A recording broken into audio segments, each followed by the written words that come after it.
This is the first time I'm fighting big in the bigger stage with the best man for fan fighter out there. I have to know that I have to face some consequences. It's obstacle. But maybe this opportunity will not come again. Well, you see, we can't talk. Diego Corrales said, when I beat him, your brother he said, who died. May his soul rest in peace. He said, you know what? The commentator asked him, so are you still gonna continue fighting? He said, oh, you know what? I'll still keep pushing until it gets to the limit. So you're going to push and push and push? I'll push because all my fight losses, I lost in the world title fight. I think if I may say, I don't know, but I think I'm the only Ghanaian fighter who have fought number of world titles, challenge a lot of titles. Yeah. All my fights is world title. I lost, all my losses are world title. I never lost a contest before. Yeah. It's achievement. You see, so I'm doing my best. I was the person that they write off, they never talk about, and I'm now the person who is all over the top. You see, so I have to thank Almighty Allah. Joshua, the age is running fast. You are 35 now. No. My real age in everything, not like the sports. Even like he was asking me 3 days ago that, you know, he asked me and I said, my real age in everything is 32. Okay. Real age, I'm telling you the fact. Okay. Even my passport, the age in my passport is more than my real age, because when we were traveling to the Commonwealth Games in 1994, they said my age is 16, they don't allow me. So I increased my age 1 year. Oh, okay. You see, so I'm 32 years, okay. I'll be 33 October. Okay, so that is, at least you still have some more time to talk about. Joshua, do you have a nutritionist in your camp? You know, that's one thing that always beats me. You don't have a nutritionist? I don't have a nutritionist. Why? And two, you know, we're supposed to hire one for these fights, because they gave me $100,000 for training. They gave you $100,000 for training after you signed the contract? Yes. So that $100,000 is what I'm going to use for training. You see, so I have to hire a nutritionist, and a nutritionist combining to a trainer. Yeah. But you see, when we get to the training camp, right, I was training with Alui before I left. So it's like, in Accra. Yeah, so it's like I'm getting conditioned. My body is getting to the fight, responding. So the trainer said, oh, we don't need conditioner trainer.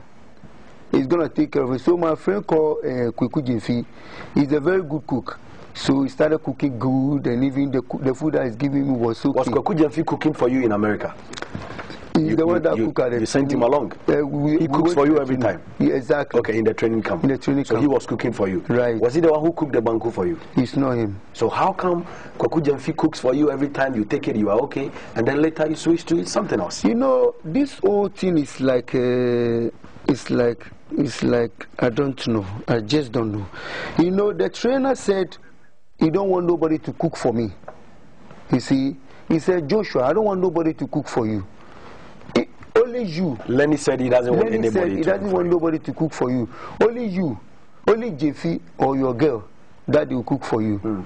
But I think everything happens like that. Joshua, why did you eat the banku? Which part was it out of your training camp?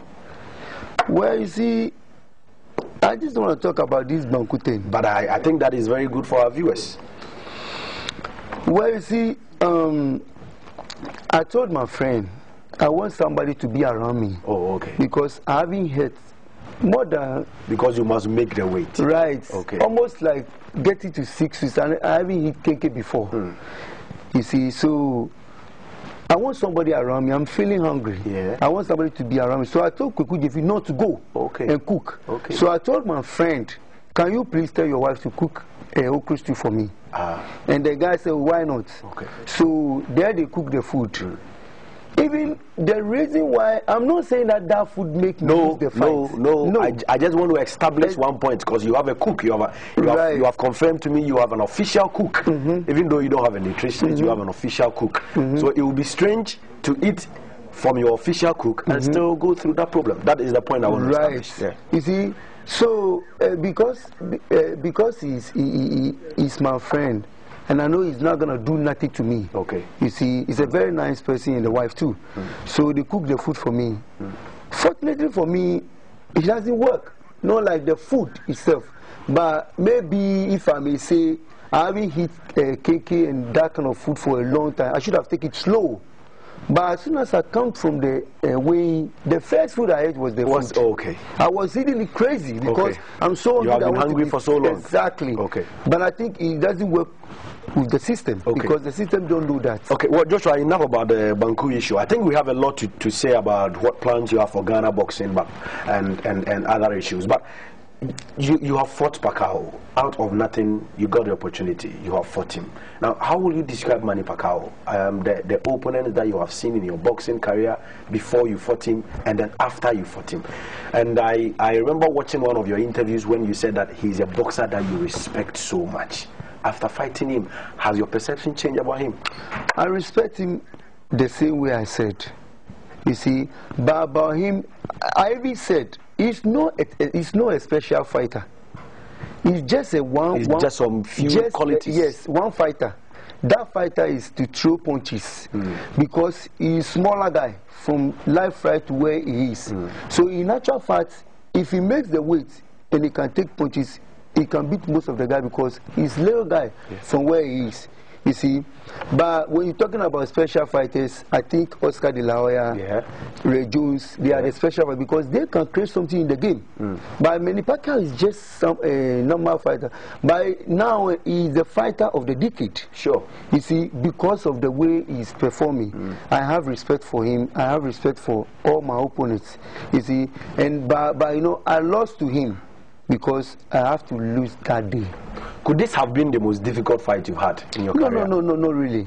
To be fair with you, it's not tough. It's not the toughest fight of my career. I'm telling you facts. Nothing.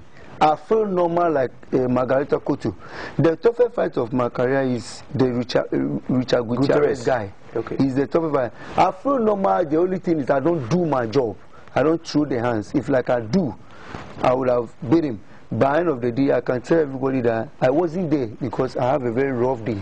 Well, Pacquiao threw about 1,000 punches and over 700 and over landed. You threw a few of them. You had 100 and something landing on Manny Pacquiao, but you were able to work on his face. Well, you see, like I said, I'm a bigger guy in the weight, so any punch I throw at any opponent is gonna cause a damage. So if like what I did with Cotto, I did the same thing. But you dismantled Cotto's face as well. Right. If like I did the little bit about Pacquiao, I'm gonna kill him. But the thing is, we have to understand it's off day. I can't change it. It's off day. Even if you praying for me, even if you are Jujuma, you are in the corner with me, and I have a half day. A half day is a half day, whereby it happens to every and any businessman. It is an off day. It's an off day. You know, I called Jantua and I was talking to him about, Charlie, I don't know what happened. And he said, you wasn't yourself. And I said, I really have a off day. And he said, hey, today you have a off day? I said, yeah. And he said, I fought with Casio, I told you I have a off day. You never believe. And I said, yes, it's true, I never believe. Now I believe. I have a off day. The only thing I can do is to tell Ghanaians that I'm begging them to forgive me. I'll bounce back good. We shouldn't talk about the past and talk about the present because I'm doing that first. Well, viewers, my guest on Spotlight this morning is Joshua Clottey, the man who lost the WBO welterweight bout to Manny Pacquiao. He's a making machine. Now he's a pound-for-pound #1 boxer. He comes from the Philippines. And Manny Pacquiao traveled all the way from the Philippines with his priest. And they were with him in his training camp and everywhere. And you also saw them in the ring before the bout. Joshua, this is a multi-purpose fight out of nothing. You got the opportunity. You fought Manny Pacquiao.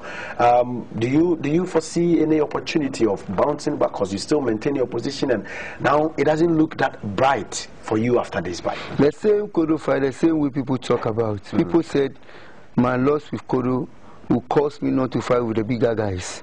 Let me tell you how it is. When they're making negotiating, right, they make it too difficult.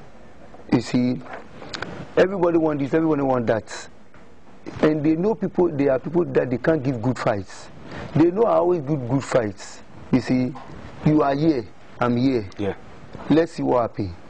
I'm going to fight for another weight title till I stop fighting. People can go ahead and talk about whatever they want to talk about. Criticize about me, say things about me. I give all to Almighty Allah. But one thing that I want to tell Ghanaians is that Joshua Clottey raised up